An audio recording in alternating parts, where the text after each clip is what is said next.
I hereby open the regular meeting of the Springfield Planning Commission. Could we have roll call, please? Yes. Chair Driggs, Here. Commissioner Schmuck, Present. Commissioner Ackland, Here. Commissioner Gomez Hernandez. Here. Commissioner Thompson. Here. Commissioner Greenwell. Here. Commissioner Depew. Here. Are there any adjustments to the agenda? No? Okay. All right. Then we will go ahead and recite the Pledge of Allegiance.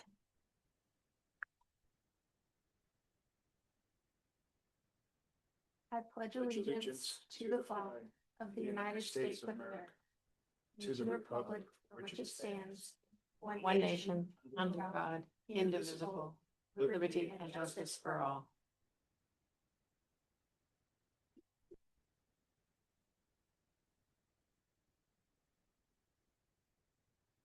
We will now take business from the audience. This is the time in our agenda for the public to provide testimony on any topic relevant to the Planning Commission, not otherwise on our agenda tonight. Later in our meeting, there will be a public hearing with an opportunity to address the Planning Commission on the specific topic of the proposed discretionary use permit for short-term rental. For those of you online, if you would like to speak, please use the raise hand feature on Zoom or press *9 if joining by phone. When called upon to speak, please state your name and mailing address. Please keep your comments to 3 minutes. Chair, there is no one in the audience and the people I see no hands online. Okay. Then we will go ahead and move on. And I call the discretionary use permit short-term rental.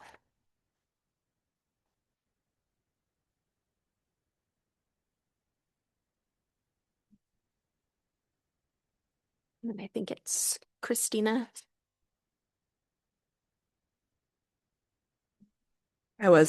I don't know what I was waiting for. So the role of the Planning Commission in this public hearing is to make a decision on whether to approve an application for for a discretionary use approval for a type 2 short-term rental. In making this decision, the Commission must apply laws of Springfield and cannot vary from or change that law. The Planning Commission is to be unbiased in this hearing and decision. Before the start of the hearing, commissioners will state whether they have potential or actual conflict of interest. A potential conflict occurs if the Commission's decision could result in financial benefit or avoiding a financial detriment for the commissioner, their household member or family, or a business associated with the commissioner or their household or family. An actual conflict occurs if the commissioner's decision would have that result. If a potential conflict exists, the commissioner may still participate in deliberations and decision on the application as long as the commissioner is without an actual bias. If actual bias or actual conflict exists, the commissioner must step down from the dais during the case and may not participate in the deliberations or decision-making. Commissioners must also state whether you have discussed the application in question with any of the parties or have independent knowledge of relevant facts, such as from a visit to the site in question. If any commissioner has such ex parte contacts or independent knowledge, they must disclose the substance of that contact or knowledge if the information is not already included in the record. During the time for public testimony, a witness may challenge the impartiality of a commissioner and may rebut the substance of a commissioner's knowledge of facts. The commissioner in question may respond to such a challenge. A copy of the procedures and agenda for tonight's hearing and copies of the staff reports have been posted at the city's website at springfieldoregonspeaks.org. Any person with an interest in today's agenda may offer relevant oral or written testimony or both. If you want the Planning Commission to consider your testimony and to preserve your right to appeal the decision to the Land Use Board of Appeals, you must testify orally or in writing before the Commission closes the record. You must raise an issue clearly enough so that people can understand what it is and offer evidence in support of it, or else you cannot raise that issue on appeal. If you are the applicant, you must raise concerns about any conditions of approval clearly enough to allow the Commission to respond to preserve your right to seek damages in circuit court. If you feel you need more time to prepare evidence or testimony for the Commission, you can ask the Commission to hold open the record or continue the hearing. You must make that request before the chair closes the public portion of the hearing. Regardless of whether the hearings continued or the record has held open for any other reason, state law provides we must hold the record open for at least 7 days after it's closed to all other parties to allow the applicant to submit final written arguments in support of an application unless the applicant waives that right. Please make sure testimony is related to the applicable criteria. The criteria for a discretionary use for a type 2 short-term rental is found in Springfield Development Code Section 5.9.120 and 4.7.355B. The criteria are described in more detail in the staff report posted in tonight's meeting agenda and will be summarized by staff in the presentation this evening. Demonstrations from the audience are prohibited. Comments from the audience or comments from the phone or online that are out of turn will not be part of the record. So, Chair, it is now appropriate to open the public hearing and ask if any planning commissioner wishes to declare potential or actual conflicts of interest, ex parte contacts, or independent knowledge of relevant facts. Thank you. I will now open the public hearing on this item. I will start by asking the planning commissioners to disclose any conflicts of interest, bias, or any ex parte contact or personal knowledge of relevant facts. And I will start down at the end with Commissioner Gomez Hernandez. None. No conflicts of interest, bias, or ex parte contact. None. No conflicts of interest, bias, or ex parte contact. None. None. No conflict of interest that I'm aware of, no ex parte contact, and no bias on this matter. Thank you. Now, are there any challenges to the commissioner's disclosures or qualifications to hear the matter, or are there any objections to the Planning Commission's jurisdiction to hear this matter? No one? Okay. Then I will turn it over to Tom Severs. Thank you very much. And just waiting on the presentation to be brought up.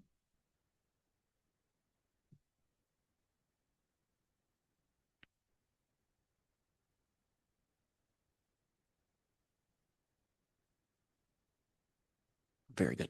All right, thank you. Good evening, commissioners. I'm Tom Severs, senior planner in the current planning section. I am here tonight to seek approval of a discretionary use application for a short-term rental in North Central Springfield, as seen on the slide here. Next slide, please. More specifically, the proposed short-term rental is located at 2035 Bonnie Lane. The applicant is the owner and does not propose to inhabit the site, which makes this a type 2 short-term rental subject to the discretionary use approval criteria. Next slide, please. So the approval criteria, A, the proposed use conforms with applicable number 1 provisions of the Metro Plan. There are no specific policies in the Metro Plan or the comprehensive plan. I will point out, though, that the residential lands and housing needs analysis that was performed for looking at the residential allotment or supply within the city found that there was a surplus of 2,807 dwelling units within the city at the time of the study. The RLHNA findings are valid through 2030, and the current short-term rental before you is our second application to come before you since that code was enacted. Therefore, approval of the short-term rental will not create a housing deficit based on those findings. Number 2, refinement plans. The site is not in an adopted refinement plan. Number 3, plan district standards. The site is not in a planned district. Number 4, conceptual development plans. No conceptual development plans are associated with this site. And number 5, specific development standards in this code. So Christina pointed to the Chapter 4 criteria that call out a couple different standards there. The applicant has filed the appropriate discretionary use application for the non-owner occupied short-term rental. Food is permitted to be served to overnight guests based on this code. However, it does not appear that the applicant will be providing food to overnight guests.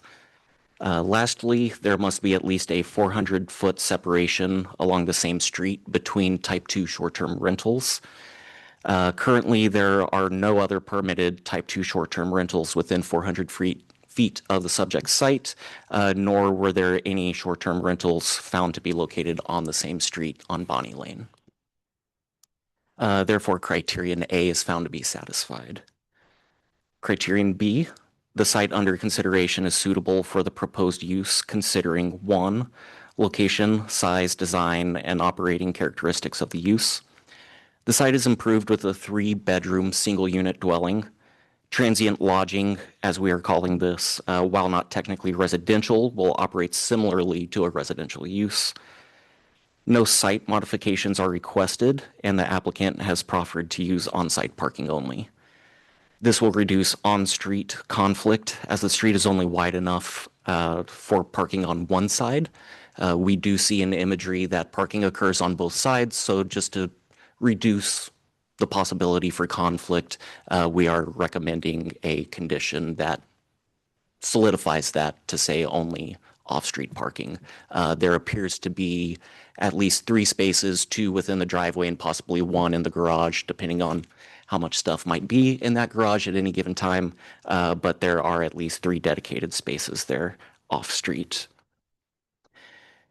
Let's see. So yes, relegation of on-street parking is a recommended condition of this discretionary use application. Number 2, adequate and safe circulation of vehicles, pedestrians, bicycles, and transit. The subject site is connected to a fully improved street system, which supports vehicular, pedestrian, and multimodal transportation options. Number 3, natural and physical features. There are no natural or physical features of concern on this residential site. Lastly, here on criterion B, number 4, adequate public facilities and services are available. The site is annexed and is located in a fully developed neighborhood with existing utilities and infrastructure, including water, sewer, stormwater, and electric services.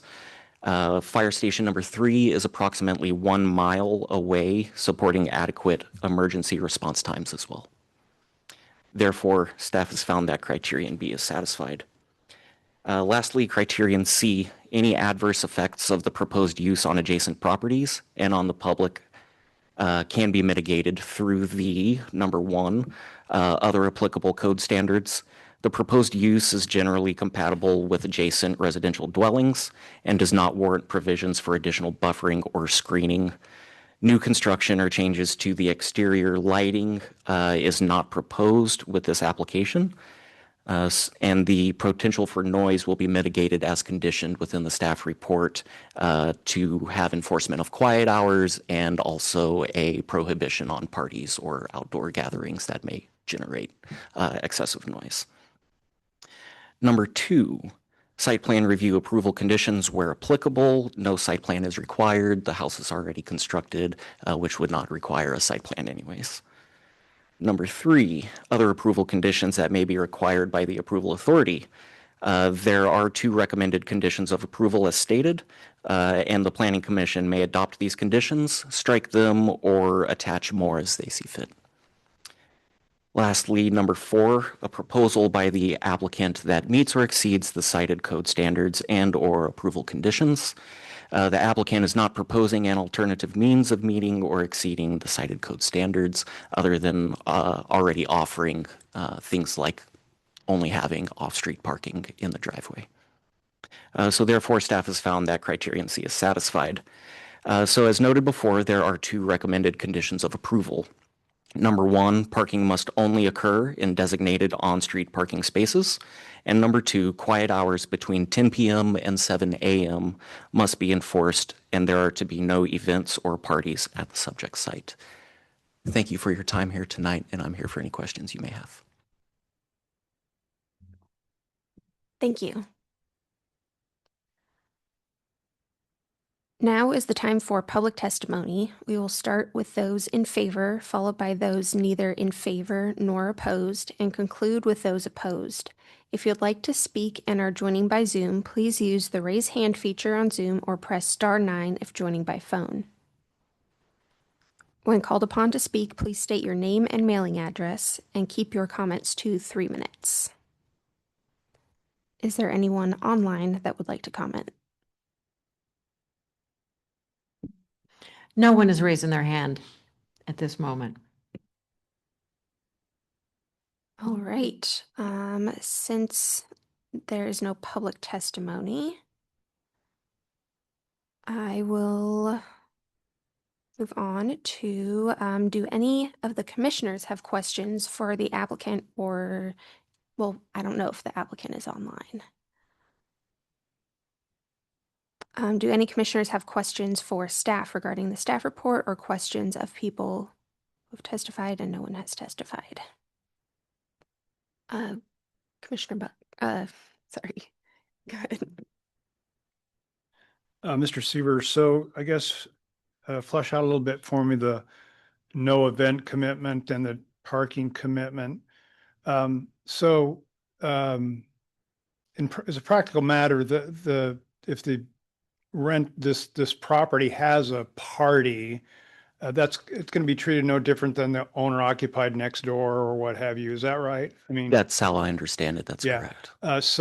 There's no extra burden on these people, because if they get somebody there that, doesn't want to park in the driveway because they got 3 cars and they don't want to have to bump doors, then the city's not going to do much about that. But these agreements are it's hoped that the rentor follows these guidelines, That's correct. Yes. and you try to get us some sort of understanding up front so they understand an expectation. That's correct. Thank you. You're welcome.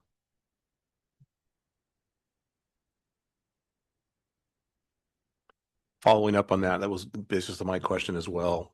What kind of teeth are involved in that? If there is a violation, how does it get recorded or noted to the point where it becomes something breaking the condition? Sure, sure. Guess I'm a little curious about that. Yeah. Thank you. So I would think that this would be based on a complaint basis. If we get complaints from the neighbors, there would need to be some kind of approach to this, as this is a permit, more or less, a discretionary use that's being granted, it can also be revoked. So if the conditions of approval are not abided by, and I don't know if there's any kind of like first strike basis or, like giving some grace there, just as there is a circulation of guests, these things could happen, and it would be incumbent upon the property owner who receives this granting of approval, if that so happens, to enforce these conditions. So as it stands, like with any other residential property surrounding this one, it would be in the worst case scenario with, let's say, a house party, a response from Springfield PD.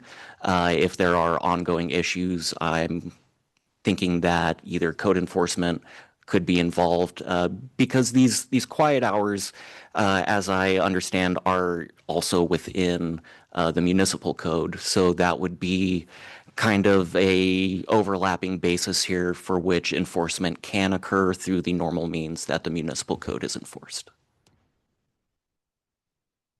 Yeah, quick follow-up. The 10 p.m. to 7 a.m., does that coincide exactly with the municipal standards for like construction noise and I believe so, yes. same time frame? Okay, Yes. thank you. You're welcome. Commissioner Ackland.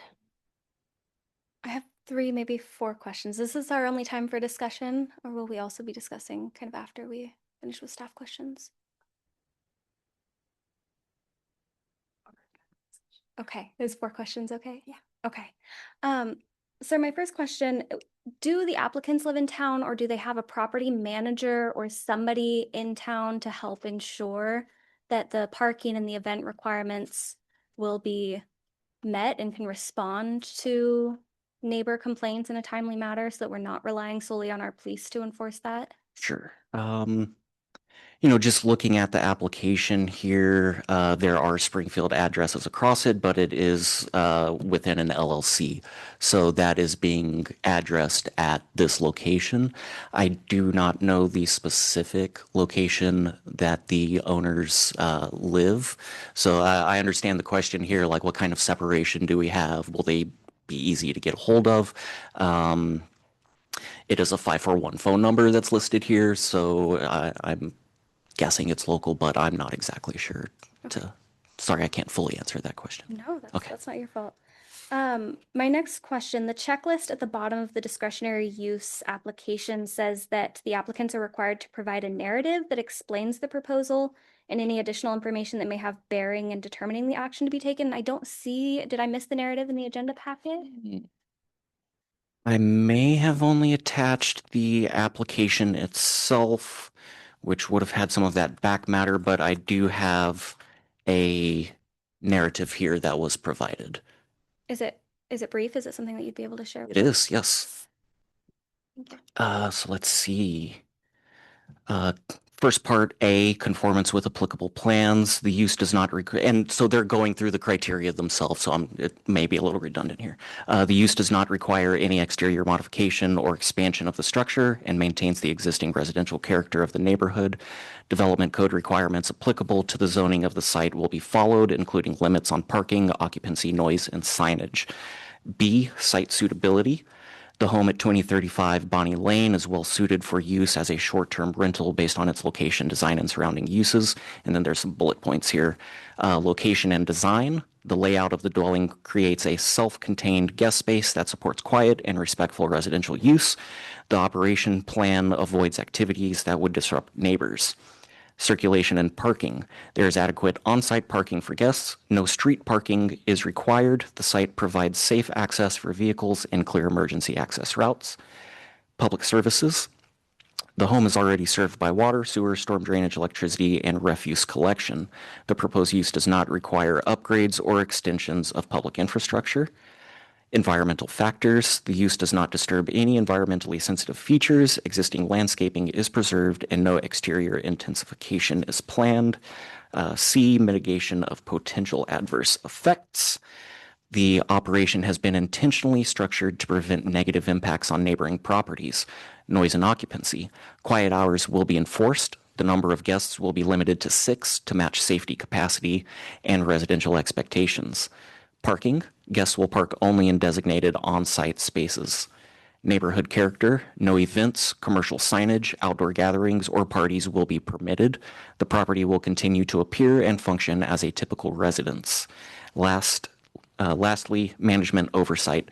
The owners will be reachable 24/7 to address any concerns. House rules and neighborhood expectations will be clearly communicated to guests, and that ends the narrative. Well, we got a little bit of an answer there, which is great. My third question is regarding the residential land and housing needs analysis, and it's maybe a little multi-part. Do you happen to know when that was completed? Was that maybe looking back at 2010s, it sounds like? It was in 2011. Okay. That sounds right, yes. And at that time found that there was a surplus of 2,000 something houses in Springfield. But as I'm aware of it now, the housing vacancy rate in Springfield is sitting somewhere around 2%, which is below the healthy 5% benchmark. So do we know currently, is there still a surplus of housing? As I understand, the rental market is pretty tight here in Springfield. There has not been an update to the RLHNA at this point, so we do not know for sure. Okay, no update since 2011. That's correct.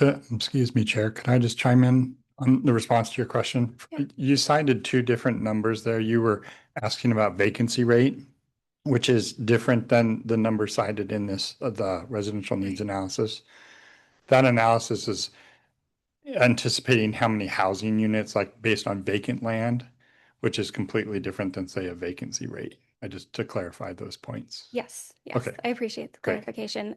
Yes, I do understand they're kind of looking at different things. I'm just seeing that this number is from maybe 2011 and knowing that right now we have a really tight rental market, which kind of just leads into my fourth and final question was just being concerned about taking a dwelling unit off the long-term rental market with the housing shortage crisis that I'm aware of in Springfield, and just kind of maybe wanting to discuss with the other commissioners the pros and cons of taking a rental off the market like that. I want to chime in with some legal advice on the criteria of approval. So under statewide planning goal 2, we have to have coordination between our land use decisions, our code, land use regulations, and our comprehensive plan. And unfortunately, what that, for better or for worse, what that means is when we have an adopted plan inventory, then we haven't been required to update it, and we don't have facts that, we don't have a plan amendment proposed, we can't rely on new or updated information to sort of supersede what's adopted in our comprehensive plan. The comprehensive plan, even if it's 20 years old, has to sit as our planning basis for our decisions. So I think you're totally correct that the housing market doesn't necessarily align with the 2014 element that was based on even earlier data, but unfortunately that can't legally be the basis of your decision. It has to be based on the criteria of approval. There will be a upcoming work session for the city council on the next phase of updating that housing inventory and housing production, and Springfield will be going through that work, so it's not a problem that will persist for much longer. But under the law, we have to apply the factual basis in the underlying comprehensive plan, even if that's past dated at this point. Thank you. And Tom, maybe you could explain the difference between like type 1 versus type 2 and taking housing stock out of availability.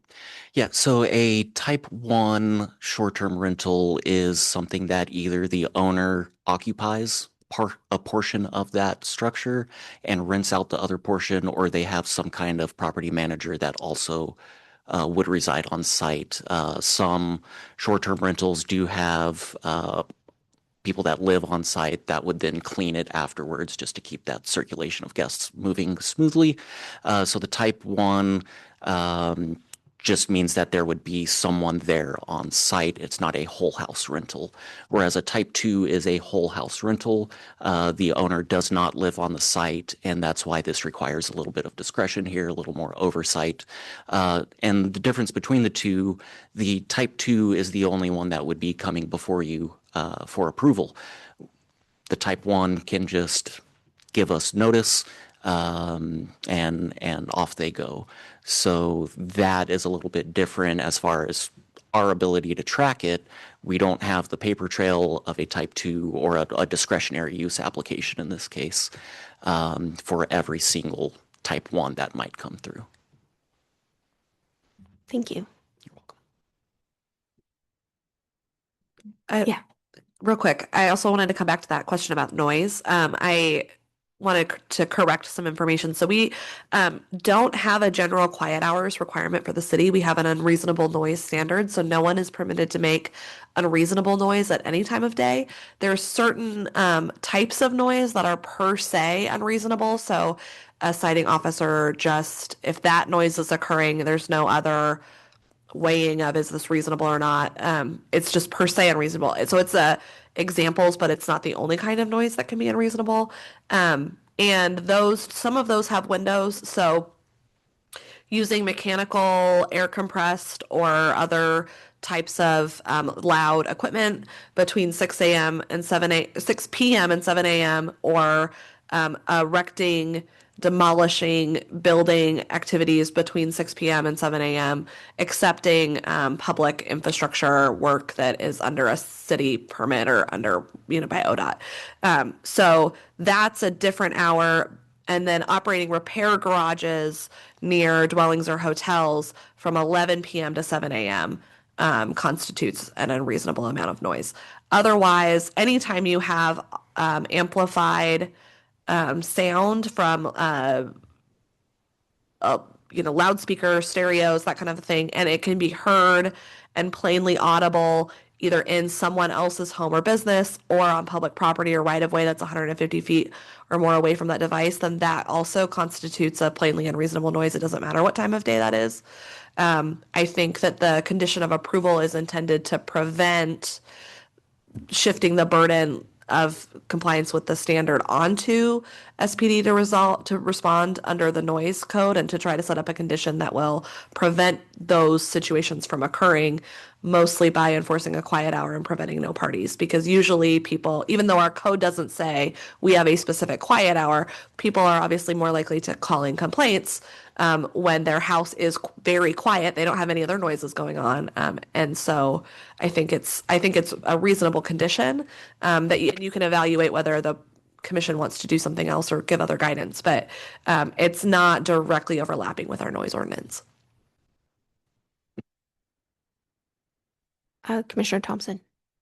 Thank you, Chair. I think I was present for the last type 2 short-term rentals, so it doesn't sound like people are really lining up to do these things. But is there a long-term, I guess, policy quota system that the city is entertaining, or will every type 2 just be subject to deliberation from the Planning Commission moving forward? And I guess I'm just thinking, as you know, by the current data we have, a 2,800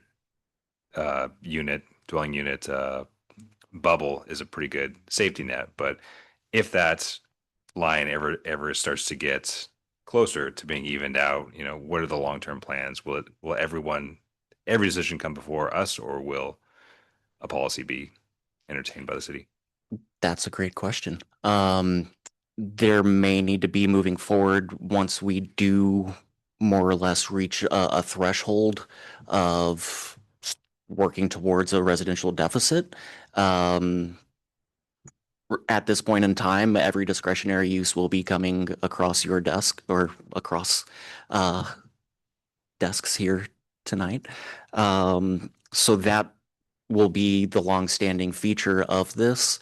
As far as this quota system, or I mean, for lack of a better way of putting it, just tracking these and accounting for our surplus against what's being removed for short-term rentals. I think that's something that, with this taking place, it's a relatively new code. I believe it was enacted or adopted around 2022. That's correct. So this being the second one we've received in that amount of time hasn't given us alarm or enough of an impetus to bring it to any approval body to change the code in that respect. Should we get a larger amount moving forward, it may be a good idea to entertain that. But at this point in time, this is our check on type 2 short-term rentals specifically to have this discretionary use public hearing. Okay, thank you. Yep. Last follow-up question. I think we talked about this last time, but is this land use decision, if approved, attached to the property in perpetuity, or is it null upon sale of the property? I don't believe it carries. That would be news to me if it. The approval runs with the land, Oh, so okay. it would effectively be in perpetuity. Yeah, there's an abandonment provision that if they don't utilize it, it would cease to continue at that point. And may I just ask, is that a 6-month basis, or as far as abandonment? Okay, all right, just wondering. Sorry. Got it. So the eighth finding of the first provision, you have section A, provision 1, mentions that there's about 200 of these types of rentals. So of those 200, those are all type 1s. Is that the expectation? We don't know. So in the amount of time when this became all the rage, and then when we responded to it in 2022 with the breakdown of type 1s and type 2s, they were already, let's say, out in the wild. We don't have an accounting of specifically which ones are owner occupied or manager occupied and which ones are full house rentals. So this number came from just a cursory look at the main websites, Vrbo and Airbnb, to see how many searches or how many units are there available within the city of Springfield. I do believe our code enforcement also did a similar kind of review of this in the recent past and came up with a very similar number. I don't know if they did the same type of review, just going on the websites, looking at, just typing in Springfield, seeing what all's available, how many hits come back for that search. But, that's an approximate number, and we don't know which ones may be type 2, which ones may be type 1. And is there any movement to try to figure out which ones are type 1 or type 2s? Because it kind of sounds like there may be some type 2s that are going unpermitted. Yeah, and so kind of the pernicious part of that is, which ones were already there prior to the code being enacted. Are those valid? I don't know. From a legal standpoint, I don't know if Christina can chime in on that, but if we would carry those in or say, no, those aren't permitted, or retroactively, hey, you need to come in for a permit type of thing. But certainly everything that is new that we can capture, and by capture, I mean having the information out there that a property owner would know, hey, I need to go to the city to get this approved, rather than just putting up your listing on Airbnb and you're off to the races. So there is a code enforcement component here, but from the retroactive standpoint, prior to code enactment, I don't know how we would address that. Thank you. You're welcome.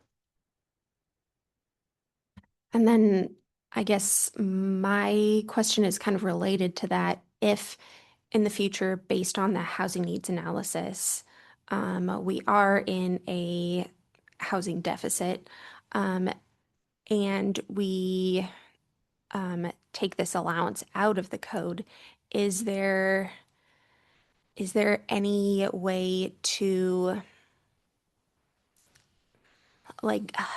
perform an audit of what's out there and let owners know that a type 2 isn't allowed anymore? Or is there any way to kind of bring that housing stock back available to long-term renters in the city? Yeah, I mean, I do want to point out that I think we're pretty far afield of the criteria of approval. So this is for general information for the Planning Commission purposes, and this is not relevant, I think, to your decision tonight, but and definitely an important topic that will become relevant to you probably as you do that housing work. So existing short-term rentals that existed prior to the current code may be considered permitted nonconforming uses, depending on whether they complied with the standards that applied before that.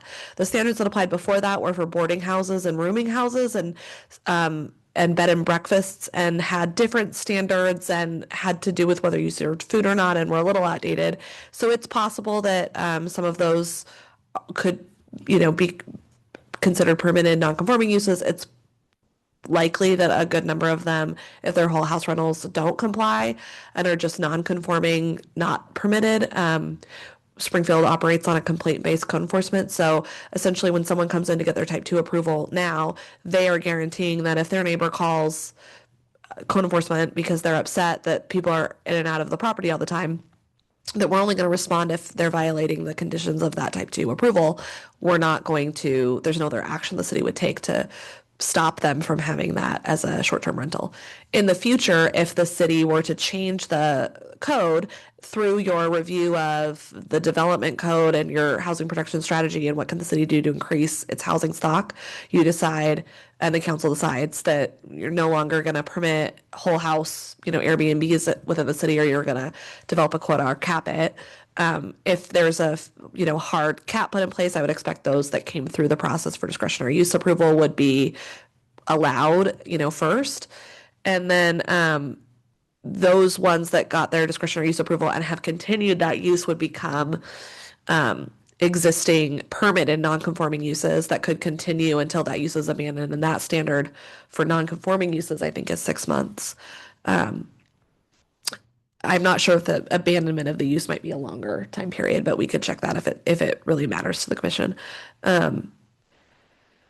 So I think that there would be ways, definitely, if people have come in for discretionary use permit, then we have their address and they could be provided a notice that you're transitioning to a And actually we would have to, because we'd be changing the zoning standards. We'd be disallowing a use that's currently allowed under ballot measure 56 would have to provide them a written notice that this is the way in which the code is changing and your permitted use will no longer be permitted and you'd be transitioning to a non-conforming use. So definitely there would be a lot of process in place for that. But you would address that when you came to it. And it's important that this application gets reviewed under the standards that are in effect on the date that it was submitted. Thank you. Yeah, Commissioner Schmunk. So this property is subject to the hospitality tax? Yes. Thank you. Or transient room tax. Okay. Yes. Wrong term. Yeah, thank you. Did this application trigger noticing to property owners around it? Yes, it did. Did they get any responses? No responses. All right, thank you. You're welcome. Okay, if we are, yeah. Christina, if I may, I just want, you touched on this already, but I just want to make sure that I understand. So we, in our decision-making process, we can only consider the information in the application. We can't consider the current state of the long-term rental market.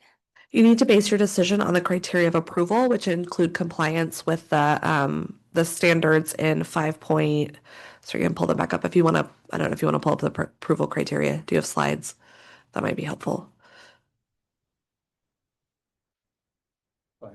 Yeah, so you can look at provisions of the comprehensive plan. So there may be comprehensive plan policies. The staff's analysis of the inventory is one of those pieces, but there may also be other policies. In general, there may be conflicting policies. One, I haven't done an audit of the plan, but if there's a policy that talks about preserving existing housing stock, you could weigh that against the other policies and the fact that this is an allowed use under the code per your discretionary use and make that decision. So what I would say is you can't alter the factual, you can't base your decision on facts that are fundamentally different than what the plan is based on. So a different inventory or different assessment of the city's housing inventory, for example. And Springfield helped to make the case law on that. So for example, when we did the Glenwood Riverfront Mixed-Use Plan District and changed zoning for industrial lands, that decision originally was based on a study of the commercial and industrial buildable lands from 2010, but that had not been adopted in the comprehensive plan. So it was factual information that was accurate, but it wasn't yet adopted into the comp plan. And the Land Use Board of Appeals remanded that decision back to the city because it needed that Glenwood refinement plan needed to be based on the then inventory of industrial and commercial land, not the study the city had done and not yet adopted. So basing this decision on information that may be factual and accurate about current housing availability, if it's not reflected in our plan, would likely violate state law. But there may be other policies that allow you some flexibility to make your decision. I'm not trying to say your decision can only go one way, just which facts you're allowed to consider are constrained by law. Thank you. I appreciate it. All right. Yes. Make a motion to close the public hearing. And do the commissioners want to agree on adopting the conditions of approval, changing the conditions of approval, excluding them? Do you want to finish your motion on closing the hearing? So you need to first close the hearing and the record. You can do the hearing and the record at the same time, or you can do the hearing and then the record. And then you would deliberate on the conditions and the decision making. But it would be great if you could close up. Someone can second that motion, or it could be Second. amended. Okay.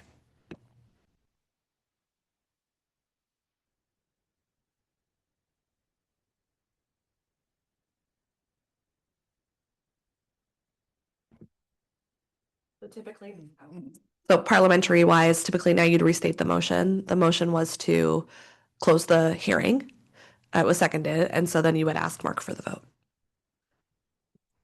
All right, the motion was to close the hearing and was seconded by Commissioner Greenwell. And I will now call for a vote. Yes, Commissioner Chair Driggs, Aye. Commissioner Schmunk, Aye. Commissioner Ackland, Aye. Commissioner Gomez Hernandez, Aye. Commissioner Thompson, Aye. Commissioner Greenwell, Aye. and Commissioner Dupuy. Aye.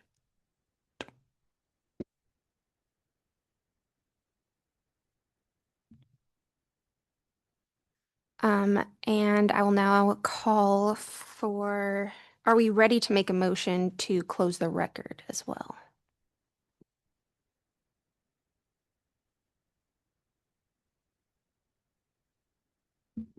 I make a motion to close the record. Second. Can we call for a vote? Can I have a roll call, please? Sure. Chair Driggs, Aye. Commissioner Schmunk, Aye. Commissioner Ackland, Aye. Commissioner Gomez Hernandez, Aye. Commissioner Thompson, Aye. Commissioner Greenwell, Aye. Commissioner Depew. Aye.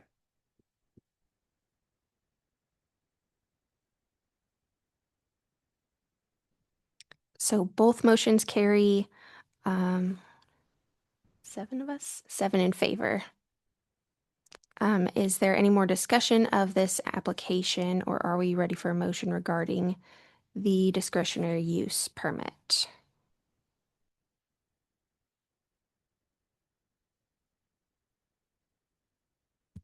So we can move to adopt the order granting a conditional approval of the discretionary use permit that's in the packet as attachment 3 for this item.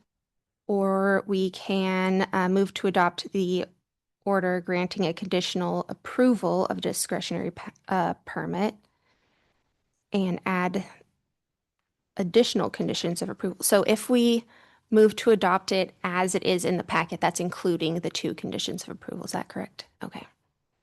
We can add additional conditions of approval, or we can move to deny the discretionary use permit and direct staff to draft an order that incorporates findings that demonstrate that the criteria is not met. And Chair, you could also remove existing conditions or change them. That number 2 motion is an example that you may want to add some, but you also could, you don't have to accept the 2 that are there as well. You could change them or remove them.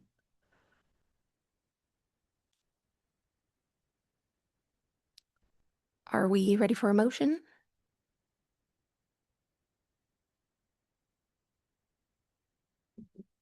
So would this be the time of deliberation?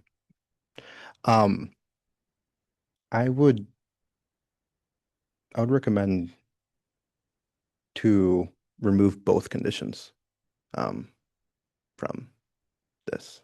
But I would like to hear my fellow counselors' thoughts on that.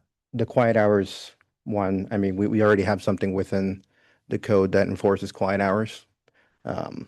And for parking as well. There seems to be already 2 spots on there.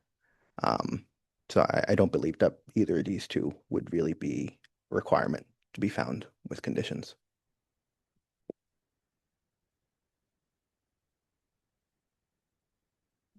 Any discussion?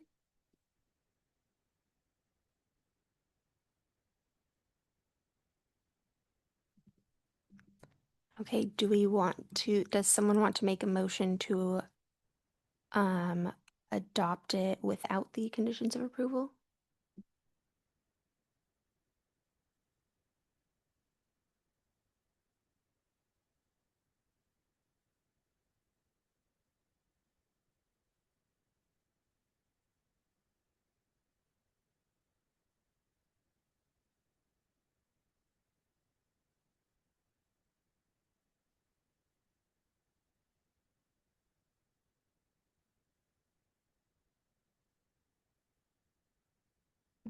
Okay, I'd like to make the motion that, Did you have something, Christina?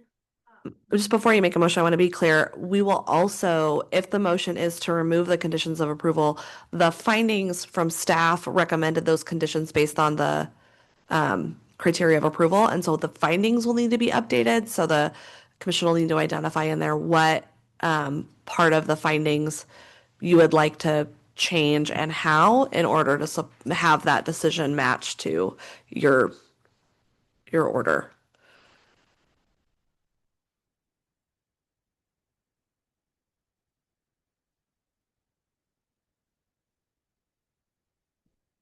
You could ask staff to come back with something and not make a decision tonight as well, if you want to continue the deliberations to another time. But it would be helpful to get some direction on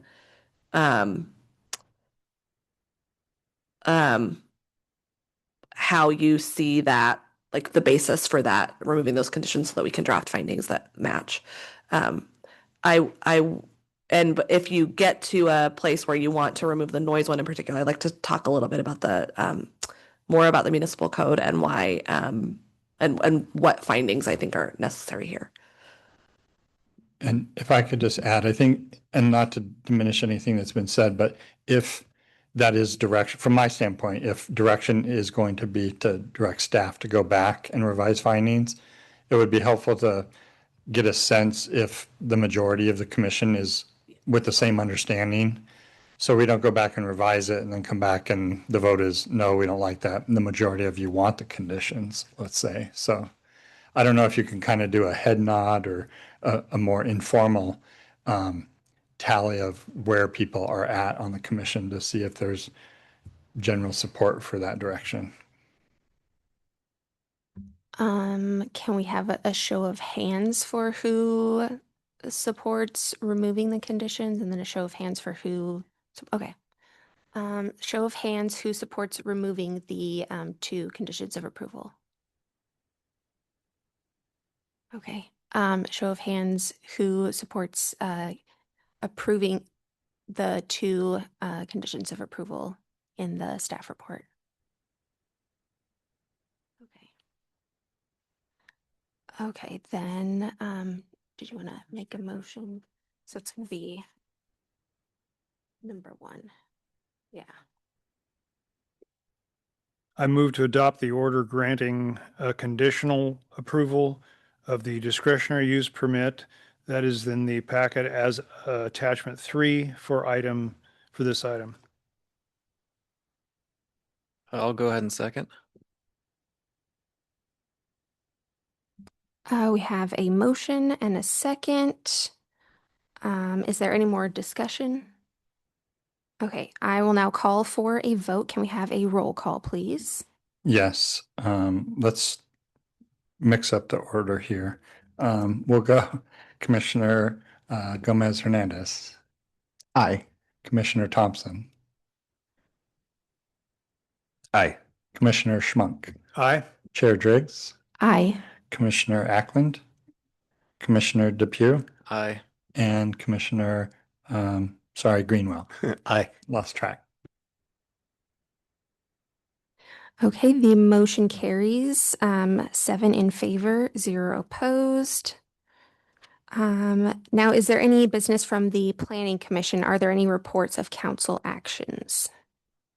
Chair, I had a report. 2 very dense but very important topics were discussed on the 2nd of February. So I'll summarize them briefly. Number 1 was importantly the proposed payroll tax ordinance that sets guardrails for greater public transparency, established reporting requirements, and provides clarity and consistency for the business community.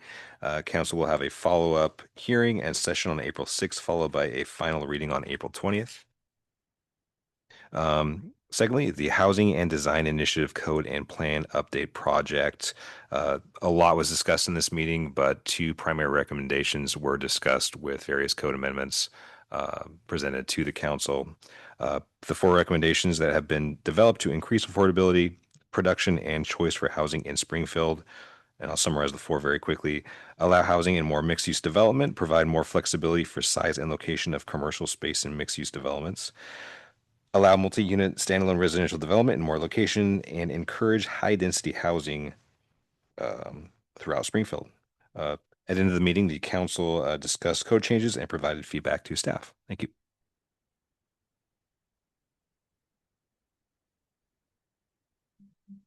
Is there any more business from the planning commission? I can report on last night's meeting. There was a work session regarding the Gateway Transportation Planning. Just, informational from staff about ODOT doesn't want traffic backing up on I-5 or the Beltline, and so the city needs to manage traffic congestion on the city streets to prevent that.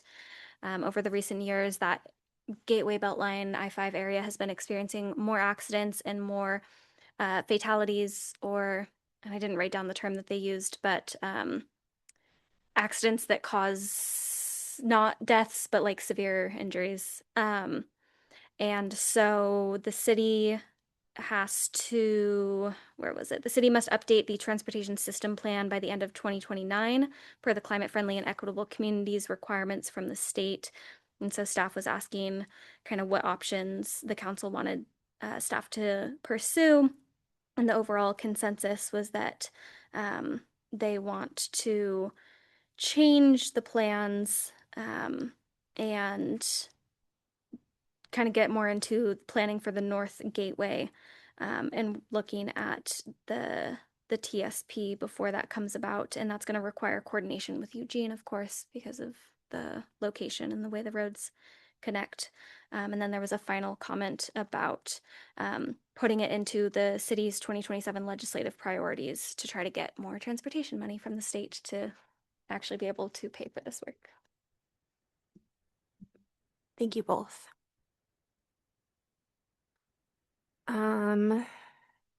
Is there any other business from the planning commission? Any business from development and public works? As Sandy said, last meeting, I'm just filling in for her tonight. She should be back next time. I believe your next meeting is 2 weeks from now, March 17th. So other than that, I have no other business. Okay, then I will adjourn the planning commission regular meeting.